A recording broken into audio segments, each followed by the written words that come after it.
Gujarati Bal Poems. So the name of the book is Bal Gito, and I'd like to ask the author, what was your journey writing this book? Hi everyone, I'm Jagriti Durani and very happy to be here at this fair. This is a great platform actually to showcase my creativity, so thank you very much. As far as your question goes about my journey as an author, it's been a long journey. I had the seed sown in my head for a very long time that I wanted to do something, and the opportunity came many years later. So I would say that during pandemic, I was actually, um, tutoring children who are Gujarati born children, but their mother did not know Gujarati language. And so what we did was, I introduced Gujarati in such a way that it was fun for them. Now, I want to step back and tell you a little bit about language as such. That your mother tongue is your first language, okay, and the bonding is everlasting. So, this is what I wanted to give it to the children, and I started reading poems with them. And they absolutely came alive. The entire family would sit, and enjoy the Gujarati poems, so which I have given the title as Bal Gito. So that has been how it has been. But I also want to add that since the mother did not know Gujarati, I thought of making it bilingual. So it's a compilation of Gujarati vintage poems written in a bilingual form. Okay. So the main attribute of your book was that it was bilingual, Gujarati with a little bit of Hindi, I think. So why was it the most important or one of the most important things of your book?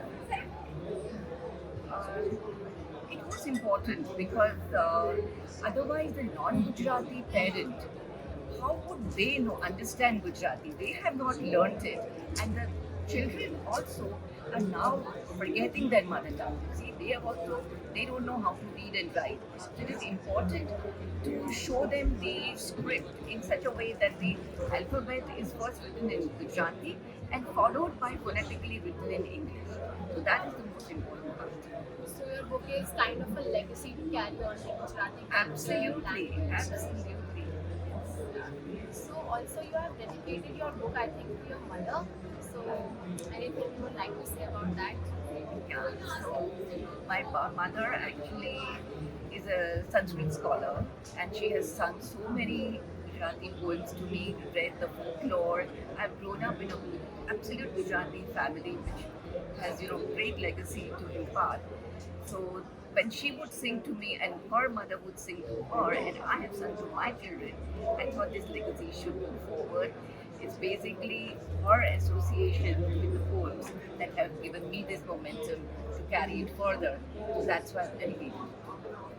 Also, when we see the cover, it's very vibrant and very colorful. So why did you choose this cover exactly?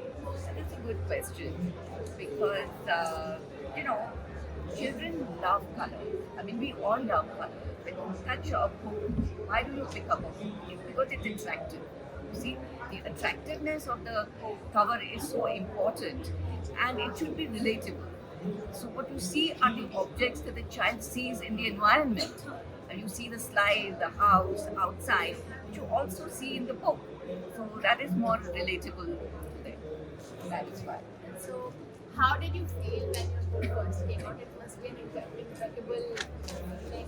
Of course, I was simply overjoyed, and it was a thrill.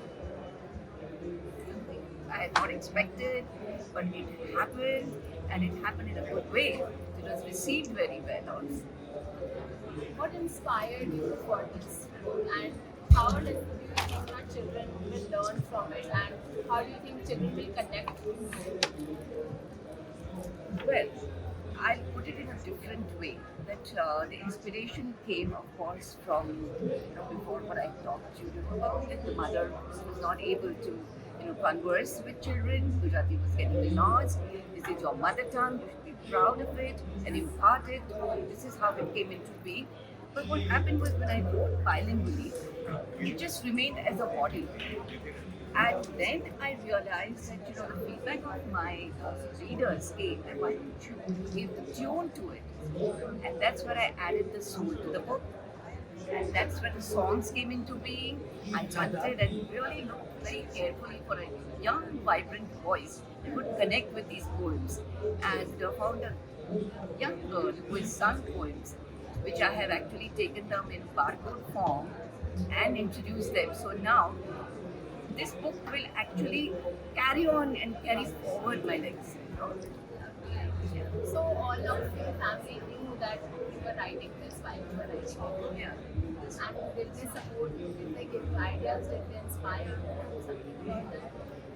But to be honest, my family knew that I was doing something, but we all never thought of it very seriously. So it just happened in a fun way. Okay.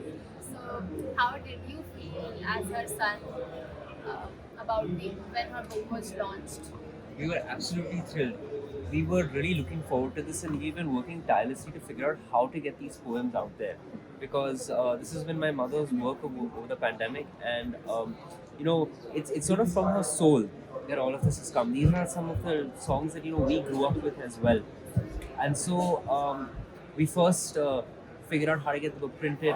Then we uh, f- uh, tried to figure out how to get a copyright for it, and after that we started searching for a publisher, and then you folks showed up on the scene. So we were absolutely thrilled that this was moving forward. Really, really nice.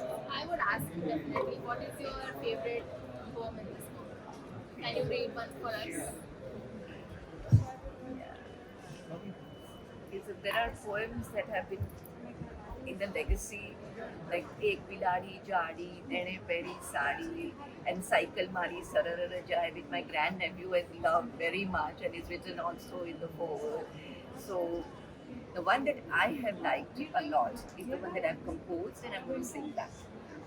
It's रंग बिरंगे फूलों पर वैसे मैं जानू पतंगियों, रोज सवारे पर कर तू हवा में उड़ तू पतंगियों, बात बात ना रंगो है ना मन गमता आकार, सूरज उगता शुरू थता तैना स्वप्न साकार, फूलों पर गम्मत कर तू नानू हम तू पतंगियों, पाख ऐनी पर कर तू हवा में उड़ तू पतंगियों. Really, really, you have a really nice voice. Also, so when you wrote this book, what were your ideas behind it? The main purpose was, I'll tell you, I'm a passion-driven person and I'm a good observer of my surroundings. Okay, I don't have a habit or a ritual as such, but I am passionate. So, with a passion to, take this legacy forward and keep it as a heritage is what was the driving force behind it. I've always wanted to be a writer, and I've always wanted to be a first timer, and everyone has to be. So, what was your experience as a first timer, and how would you recommend your other viewers as a first timer? Stop dreaming, first of all. Okay, your dream is very important. You can never know. The seed could be sown at one time, but because you have a dream and you have a passion to follow, you will somewhere and somehow end into your destination. So that is what I would recommend. So, can you tell us a little about your writer process, your thought process, and when you have the inspiration to write, how do you approach it? I am a very ambiguous person, but it has to come from the inside, It just has to be a passion-oriented thing, So Passion is the key. passion is the key thing. To start something, you have to You have have it. to have the passion and keep observing. Things will come to you. Don't give up. Yeah. And when you told your friends, did you tell them like when you were writing or after?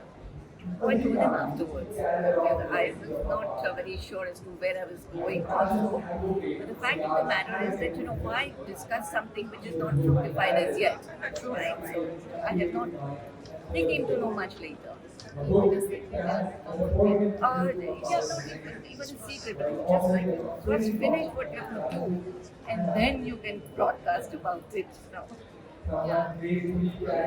So we'll provide you a certificate, and as a first-time writer, it will be a memorable experience. So we'll give you a covered copy of your book, and you can open it, and it will be a good experience for you.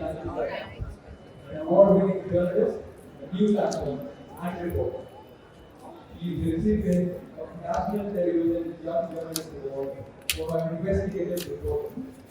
He is also the recipient of the Exchange Show Media 40 under 40 English As I'm journalism. opening this book, I'm reminded of a Buddhist saying that when a horsefly sits on the tail of the horse, a thoroughbred, it kind of takes the speed. It goes at a lightning speed of that thoroughbred, and this is exactly what has happened to me by having connected with Right Order publications. So thank you very much for that.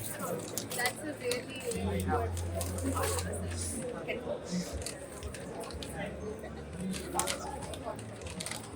Very wonderful.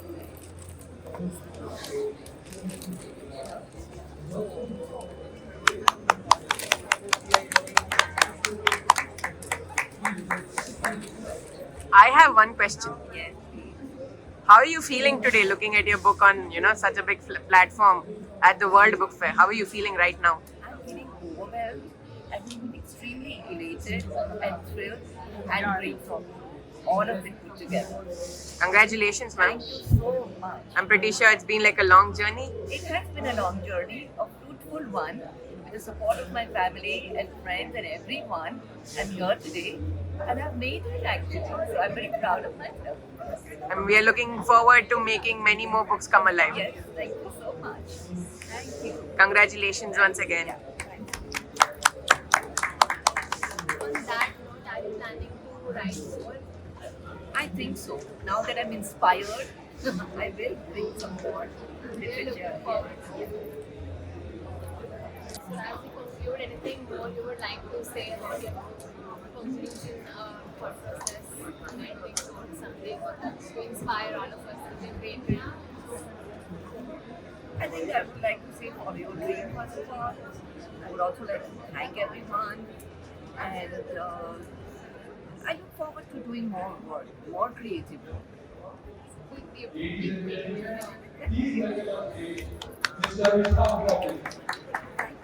Long ago, I would like to call upon Mr. Thanks a lot. Thank you. News anchor.